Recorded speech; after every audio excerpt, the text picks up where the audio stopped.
क्या होगा अगर तुम एक ऐसे आइलैंड पर स्पॉन हो जहाँ पर सिर्फ एक पेड़ है, खाने के लिए कुछ भी नहीं है और दूर दूर तक सिर्फ पानी है? क्या तुम ऐसे आइलैंड पर सर्वाइव कर पाओगे? तो आंसर है पता नहीं, बट डोंट वरी, तुम्हें आंसर मिल जाएगा, क्योंकि इस वीडियो में हम कोशिश करेंगे एक सर्वाइवल आइलैंड पर 100 डेज सर्वाइव करने की, और वो भी हार्डकोर मोड में। और इस वीडियो में हमारे साथ काफ़ी सारी एपिक चीज़ें हुई, तो हो सके तो वीडियो को पूरा देखना एंड या एंजॉय द वीडियो।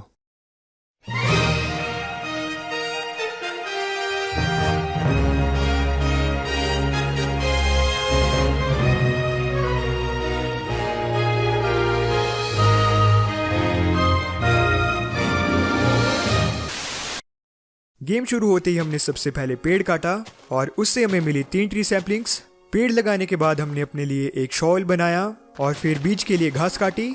हमें टोटल 16 सीड्स मिले, जिन्हें हमने जल्दी से पानी के पास लगा दिया। उसके बाद हमने थोड़ी डर्ट कलेक्ट की, लेकिन हमारे पास खाने के लिए कुछ भी नहीं था और फसल लगने में अभी बहुत ज्यादा टाइम था। तो हम गए मछली पकड़ने और डे 1 पर ही हम मछुआरे बन गए थे। रात होने से पहले हमने अपने लिए एक झोंपड़ी बनाई, क्योंकि हमारे पास बेड नहीं था। तो पूरी रात हमने सिर्फ माइनिंग की, और माइनिंग करते करते हमने खाना पकाने के लिए एक फर्नेस और साथ में स्टोन के कुछ टूल्स भी बनाए। अगला दिन शुरू होने से पहले हम मछली पकड़ने चले गए और काफ़ी देर हमने शिकार किया। थोड़ी देर बाद हमारे नए पेड़ भी उग गए। पेड़ काटने के बाद हमें मिले कुछ सेब, लकड़ी और ट्री सैपलिंग, जिन्हें हमने जल्दी से लगा दिया। और उसके बाद आइलैंड को थोड़ा एक्सपेंड किया। डे 2 की रात को भी हमने माइनिंग ही की और हमें मिला आयरन। डे 3 पर हमने आयरन से एक शील्ड और एक पिकेक्स बनाई। माइनिंग करते करते हम काफी नीचे आ गए थे, तो हमने अपने लिए कुछ सीढ़ियां बनाई ताकि हम जल्दी ऊपर जा सके। और जब हम बाहर आए तो हमारे कुछ पेड़ भी उग गए थे, और फिर उन्हें काटने के बाद हमने नए पेड़ों को लगाया। लेकिन कुछ टाइम बाद अंधेरा भी हो गया, तो हमने टॉर्चेस बनाई और फिर उन्हें आइलैंड पर लगाने लगे। लेकिन तभी एक ड्रोनर ने हम पर अटैक कर दिया और ट्राइडेंट के सिर्फ एक ही शॉट से हमारी एचपी हाफ हो गई, पर थोड़ी हिम्मत करने के बाद हमने उसे मार दिया। फिर हमारी फसल भी तैयार हो गई थी, तो डे 3 पर हमने फसल को काटा और फिर आइलैंड को थोड़ा एक्सपेंड किया। डे 4 पर हमने अपनी झोपड़ी को रिमूव किया, क्योंकि अब टाइम था एक आलीशान घर बनाने का। लेकिन सबसे पहले हमने पेड़ों को काटा और फिर ट्री सैपलिंग को लगाया। उसके बाद हमने घर पर काम शुरू किया।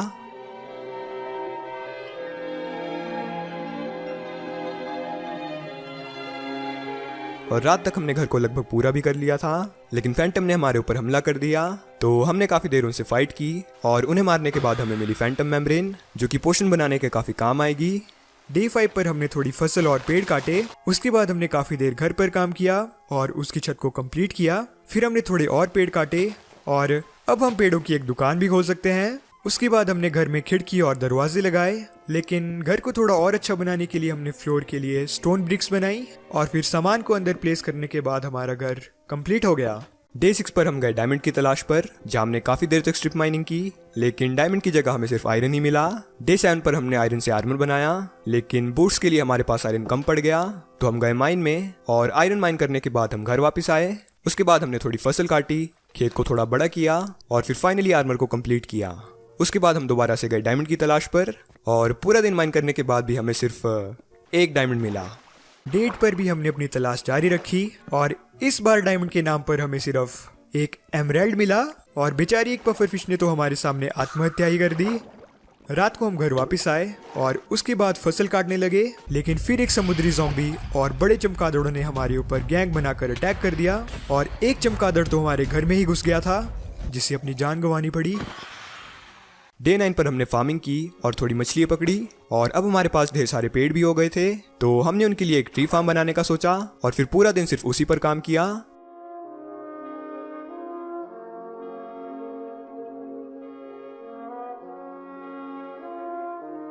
रात तक हमने उसे पूरा भी कर लिया था, लेकिन जब हम डर्ट इकट्ठा करके वापस आए तो वहाँ पर काफी सारे मॉब स्पॉन हो गए थे, तो इसलिए हमें जबरदस्ती माइनिंग करने जाना पड़ा। डे 10 पर भी हमने माइनिंग कंटिन्यू रखी और हमें मिली एक माइन शाफ्ट। हम बहुत ही ज्यादा खुश थे, क्योंकि माइन शाफ्ट से वेब स्ट्रिंग्स कलेक्ट करके अब हम फाइनली एक बेड बना सकते थे। तो उसके बाद हमने ढेर सारे मॉब्स को मारा और बहुत सारी स्ट्रिंग्स कलेक्ट की। थोड़ी देर बाद हमें डायमंड्स मिले, लेकिन वहाँ पर बहुत सारे मॉब्स थे। तभी एक छोटी मकड़ी ने हम पर अटैक कर दिया और उसके हाथों हमारा अंत होने ही वाला था, लेकिन भगवान की कृपा से हम एक बार फिर से बाल बाल बच गए। उसके बाद हमने डायमंड्स को कलेक्ट किया, लेकिन हमें सिर्फ 3 ही डायमंड्स मिले। तो बाकी के दिन भी हम माइनशाफ्ट को एक्सप्लोर करते रहे और एक बार फिर हमें दर्शन दिए डायमंड्स ने, लेकिन इस बार भी हमें सिर्फ 3 ही डायमंड्स मिले। पर टेंशन की कोई बात नहीं है, क्योंकि डायमंड्स के अलावा भी हमें बहुत सारा अच्छा सामान मिला। डे 11 पर हमने एक डायमंड पिकैक्स बनाई और फिर ऑब्सीडियन माइन किया और इतना सारा सामान इकट्ठा करने के बाद हम घर वापस आए। घर वापस आकर हमने एक बेड बनाया और फाइनली सो गए। डे 12 पर हमने सबसे पहले फार्मिंग की, ट्री फार्म को कंप्लीट किया और उसके बाद हमने ट्री फार्म पर पेड़ लगाए। डे 13 पर हमने घर के आसपास के सारे पेड़ काटे और फिर उन पेड़ों से मिली सैपलिंग को फार्म पर लगाया और अब हमारा ट्री फार्म पेड़ों से पूरा भर गया था। तो बचे हुए दिन हमने फार्मिंग के बिजनेस को थोड़ा और एक्सपेंड किया। हमारा घर दिखने में कुछ ज्यादा अच्छा नहीं लग रहा था, तो डे 14 से डे 17 तक हमने घर के ऊपर ढेर सारा काम किया।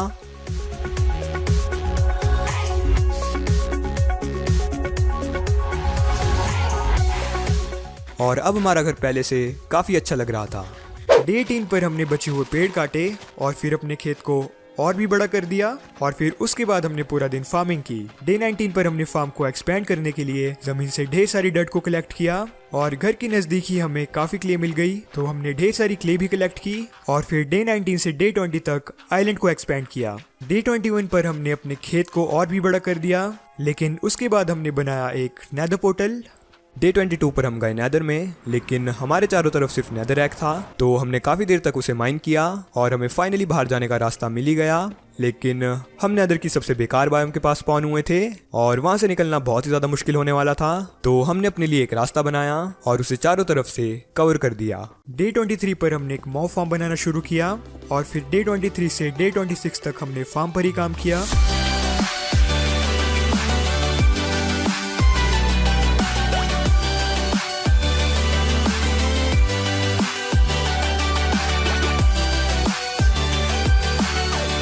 और डे 26 पर हमारा फार्म कंप्लीट हो गया।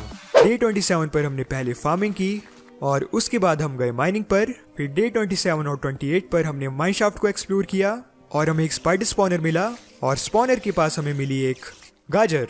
डे 29 पर हमें एक स्पाइडर स्पॉनर मिला और उस जगह को थोड़ा क्लियर करने के बाद हमें कुछ डायमंड्स दिखाई दिए, लेकिन उससे पहले हमने मकड़ी के जालों को रिमूव किया और फिर स्पॉनर के चारों तरफ टॉर्चेस लगाई ताकि कोई भी स्पाइडर स्पॉन ना हो सके।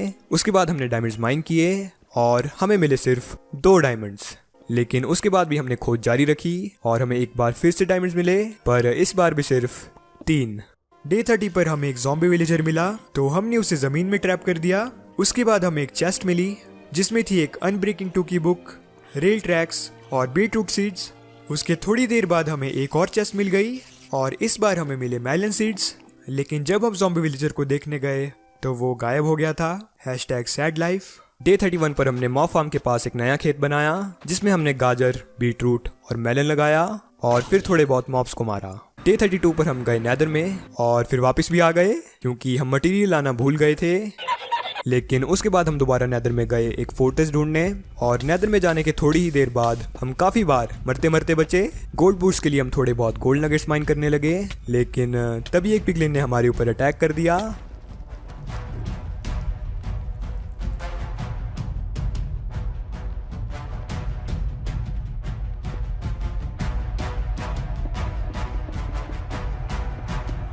लकीली हमने टाइम पर खुद को ब्लॉक से कवर कर दिया और हाफ हार्ट पर जिंदा बच गए। डे 33 पर हमने थोड़े और गोल्ड नगेट्स माइन किए और फिर अपने लिए गोल्ड बूस्ट बनाए। इतने ज्यादा भयानक एक्सपीरियंस के बाद हम घर की तरफ वापस गए और रास्ते में हमें काफी सारी चीजें भी मिली, लेकिन घर वापस आते आते हमारे साथ एक बार फिर से चमत्कारी सीन हो गया था, पर भगवान की कृपा से हम इस बार भी बच गए। फिर हम घर वापस आए और बेकार सामान को लावा में फेंकने लगे और पता नहीं हमारी डायमंड पिकैक्स का क्या हुआ, पता नहीं वो कहीं पर गुम हो गई, पता नहीं। उसके बाद हमने थोड़े पेड़ काटे और फिर एक नई डायमंड पिकैक्स बनाई। डे 34 पर हम गए माइनिंग पर और इस बार हमें काफी जल्दी डायमंड्स भी मिल गए और वो भी टोटल 8 डायमंड्स। उसके बाद भी हम डायमंड्स की तलाश करते रहे, लेकिन तभी एक ज़ॉम्बी और स्केलेटन आपस में लड़ाई करने लगे और हमने उनके साथ एक सेल्फी भी खींची, लेकिन थोड़ी देर बाद ज़ॉम्बी ने हमें धोखा दे दिया तो हमने उसे गायब कर दिया। डे 35 पर हम एक बार फिर नेदर में गए और रास्ते में हमने एक पिगलिन से ढेर सारा गोल्ड ट्रेड किया और हमें एक फायर रेजिस्टेंस का पोशन, 5 एंडर पर्ल और ढेर सारा सामान मिला। डे 36 से 38 तक हमने नेदर फोर्ट्रेस को ढूंढा और हमें काफी सारी चीजें मिली, लेकिन नेदर फोर्ट्रेस का कोई नामो निशान ही नहीं था। डे 39 पर हमने काफी देर तक फार्मिंग की और अब हमें चाहिए था शुगर केन ताकि हम उससे पेपर बना सके। तो हम गए शुगर केन ढूंढने और अपने घर के थोड़ी दूर आइलैंड पर हमें शुगर केन मिल भी गया और फिर घर आकर हमने उसे फार्म किया। नेदर में हमने काफी दिनों तक बहुत ज्यादा ट्रैवल किया। हमने अलग अलग बायोम को एक्सप्लोर किया और अपनी जान की बाजी लगाकर बहुत सारी टेक्निक्स को ट्राई किया, लेकिन हमें फोर्ट्रेस मिल ही नहीं रही थी। पर फिर भी हमने अपनी यात्रा को जारी रखा और डे 43 पर हमें फाइनली एक फोर्ट्रेस मिल गई। हम बहुत ही ज्यादा खुश थे, लेकिन अभी हमारा काम खत्म नहीं हुआ था। हमें ब्लेज स्पॉनर ढूंढने में काफी टाइम लगने वाला था। या शायद नहीं। ब्लेज स्पॉनर हमें फोर्ट्रेस में थोड़ी ही दूर जाने पर मिल गया। डे 44 पर हमने पूरा दिन ब्लेज को मारा और कई बार तो ब्लेज ने हमें ही मार दिया था। डे 45 पर काफी सारी ब्लेज रॉड इकट्ठा करने के बाद हम घर की तरफ जाने लगे, लेकिन रास्ते में हमें काफी सारे एंडरमैन मिल गए और हमें एंडर पर्ल की काफी जरूरत भी थी। तो डे 45 पर हमने पूरा दिन एंडरमैन को मारा और हमें 5 एंडर पर्ल मिले, लेकिन फिर हमें याद आया कि हम नेदरवॉर्ट लाना ही भूल गए थे। तो डे 46 पर हम फोर्ट्रेस में वापस आ गए और वहां से हमने ढेर सारा नेदरवॉर्ट और कुछ और चीजें भी लूटी। लेकिन एक बार तो सभी मॉब्स ने मिलकर हम पर अटैक कर दिया था, लेकिन भगवान की दया से हम बच गए। उसके बाद हम गए घर की तरफ, लेकिन रास्ते में हमें एक बार फिर कुछ एंडरमैन दिखाई दिए। तो हमने उन सभी को मार दिया और हमें थोड़े एंडरपर्ल भी मिल गए। पिगलिन से ट्रेड करके हमारे पास पहले से 5 एंडरपर्ल पड़ी थी, तो अब हमारे पास टोटल 16 एंडरपर्ल्स हो गई थी। डे 47 पर हम गए घर की तरफ और काफी देर ट्रैवल करने के बाद हम घर पहुंच ही गए। नेक्स्ट डे हमने ब्लेज पाउडर और एंडरपर्ल से 16 एंडर आइज बनाई। फिर हमने बनाया एक ब्रूइंग स्टैंड और उसके साथ वाली चेस्ट में हमने पोशन बनाने का सामान रखा। उसके बाद हम बाहर आए और घर के साथ नेदरवॉर्ट को लगाया। फिर हम गए एंड पोर्टल की तलाश में और रास्ते में हमें एक ओशन मॉन्यूमेंट भी दिखाई दिया, जिसे हम फिर कभी लूटेंगे। डे 49 पर हमें एक आइलैंड दिखाई दिया और एक दो बार एंडर आई फेंकने के बाद कंफर्म हो गया कि स्ट्रॉन्ग होल्ड उसी आइलैंड के नीचे है। तो हमने नीचे की तरफ माइनिंग शुरू की और थोड़ी ही देर में हमें स्ट्रॉन्ग होल्ड मिल ही गई, लेकिन हमारे पास लकड़ी ही खत्म हो गई थी, तो हमें फिर से ऊपर जाना पड़ा। जब हम ऊपर पहुंचे तो वहां पर वुल्फ और चिकन स्पॉन हो गए थे और नजदीक ही मीट और वुल पड़ा था, जिसका मतलब था कि वुल्फ ने शायद भेड़ को मार दिया। लेकिन हम काफी ज्यादा खुश थे कि हमें कुछ जानवर भी मिल गए जिन्हें हम अपने साथ घर भी ले जा सकते हैं। फिर हमने थोड़ी लकड़ी काटी और उसके बाद हम गए स्ट्रॉन्ग होल्ड में। स्ट्रॉन्ग होल्ड में जाते ही हमें एक लाइब्रेरी मिल गई, जहाँ पर हमने एन्चेंटमेंट रूम के लिए बहुत सारी बुक्स कलेक्ट की और एक चेस्ट से हमें लूटिंग 2 की बुक भी मिली। उसके बाद हमने काफी देर तक एंड पोर्टल की तलाश की और थोड़ी देर में हमें एंड पोर्टल भी मिल गया। तो एंड पोर्टल को एक्टिवेट करने के बाद हम वहीं पर बेड लगाकर सो गए।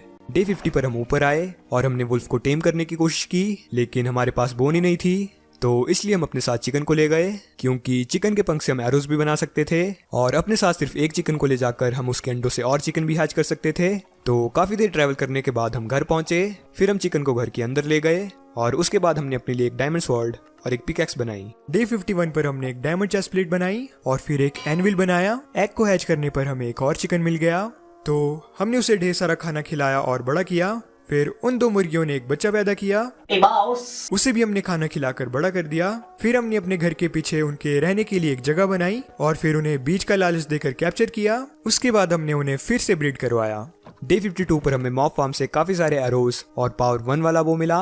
बो को हमने रिपेयर किया और नेदर से हम अपने साथ कुछ सामान लाए थे, तो नेदर पोर्टल को हमने एक कस्टम लुक दिया।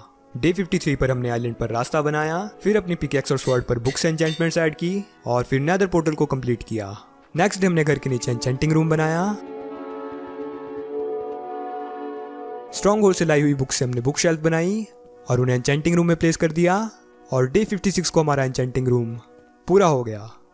एन्चेंटमेंट करने के लिए हमें एक एन्चेंटमेंट टेबल चाहिए था, लेकिन हमारे पास एक डायमंड कम पड़ रहा था, तो डे 57 पर हम गए डायमंड ढूंढने और डे 59 पर हमें 8 डायमंड मिले, लेकिन हमने सिर्फ एक ही डायमंड माइन किया क्योंकि बाकी के डायमंड्स हम फॉर्चून 3 वाली पिकैक्स से माइन करेंगे। तो हम जल्दी से घर गए और हमने एक एन्चेंटमेंट टेबल बनाया। उसके बाद हमने एक ग्राइंड स्टोन बनाया और अपनी पिकैक्स से पुरानी एन्चेंटमेंट को रिमूव किया। पिकैक्स पर हमें एफिशिएंसी 4 मिल रही थी, बट हमें फॉर्चून 3 चाहिए था, लेकिन फिर भी हमने उसे एन्चेंट किया और हमें उसके साथ फॉर्चून 3 भी मिल गई।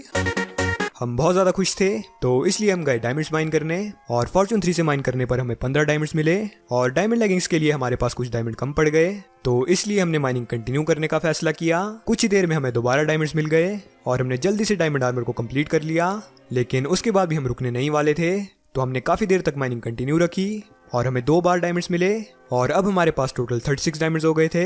डे 60 पर हमने चिकन को खाना खिलाया और फिर हमने अपने लिए डायमंड टूल्स बनाए। फिर हमने अपनी स्वॉर्ड से पुरानी एन्चेंटमेंट को रिमूव किया और उसे दोबारा एन्चेंट किया, पर इस बार हमें ज्यादा अच्छी एन्चेंटमेंट नहीं मिली। हम बो को भी एन्चेंट करने लगे, लेकिन लेवल 30 करने के लिए हमें थोड़े और एक्सपीरियंस की जरूरत थी। तो नेक्स्ट डे हमने चिकन्स को ब्रीड करवाया और काफी सारा एक्सपीरियंस गेन किया।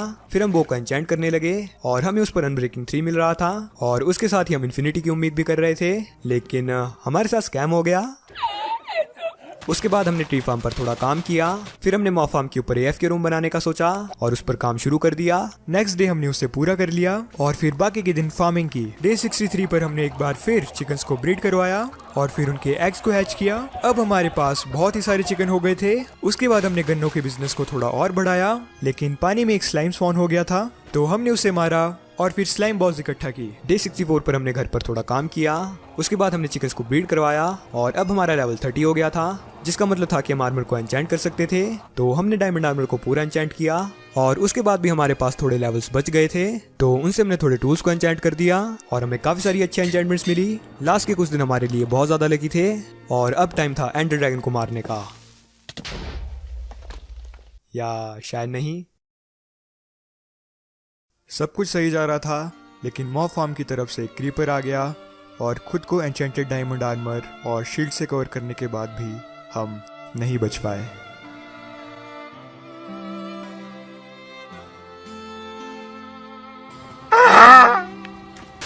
$100 डेज हम सर्वाइव नहीं कर पाए, लेकिन इस वीडियो को बनाने में हमें काफी मजा आया और होपफुली तुम्हें देखने में भी उतना ही मजा आया होगा। और हम कोशिश कर रहे हैं कि हम इस मंथ 10 के सब्सक्राइबर्स क्रॉस कर सके, तो हो सके तो इस वीडियो को अपने किसी दोस्त के साथ भी शेयर करना। And let's aim for 300 likes और हम मिलेंगे अगली वीडियो में। तब तक के लिए बाय बाय, पीस।